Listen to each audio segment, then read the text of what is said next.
Hi, my name's Dave, and I like spreading communication and good communication and connection between people. And part of this for me is going around the streets of Cambridge, offering free hugs to people.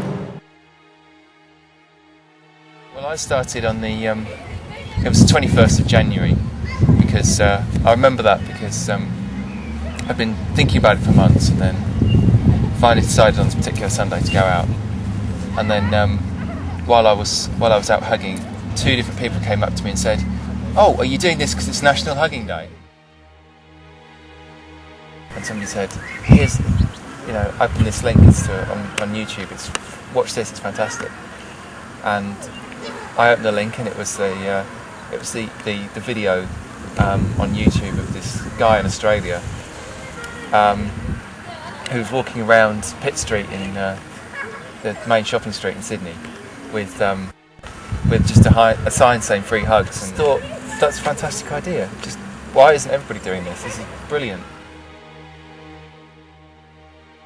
Some of the ones where people, it really means something to them when you get people say, "I haven't had a hug for years," or and you really see it in their eyes how much it means to them. And this lady stopped and just for about 5 minutes was going, "But why are you doing it? I just don't understand why you're doing it." And then 10 minutes later she comes back up and went, "Oh, I'd love a hug," and started pouring out all these things that were happening in her life, and that was like, wow, she came. When people turn back, and then that's really good. I really like that. I've had more bad experiences, I guess, when I've been hugging on my own. But if there's a few of you, then you don't tend to get much, gay or freak. Young teenage boys seem to be that seem to react to it the most, or people chucking sweets at you.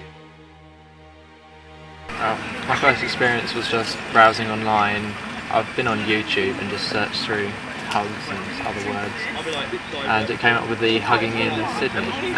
I felt a connection with it, and I wanted to do something, but I didn't know anybody I could do it with. Jamie, my friend, he came with me.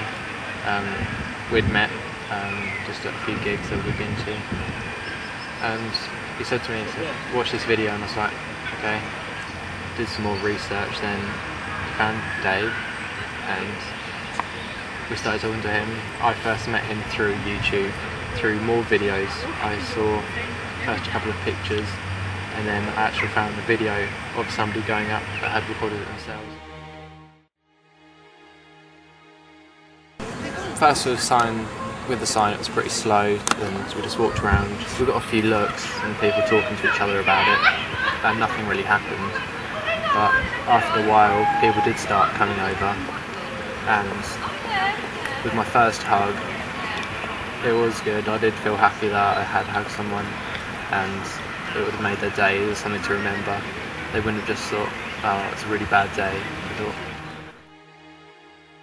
Our first reaction to the day was really good. We met, had a handshake, hugged. We spoke about what we would do in the day. We'd already talked before, so we already knew what to expect mostly, and we just went off from there. We had a few plans of where to go and what we could be doing and what to be wary of.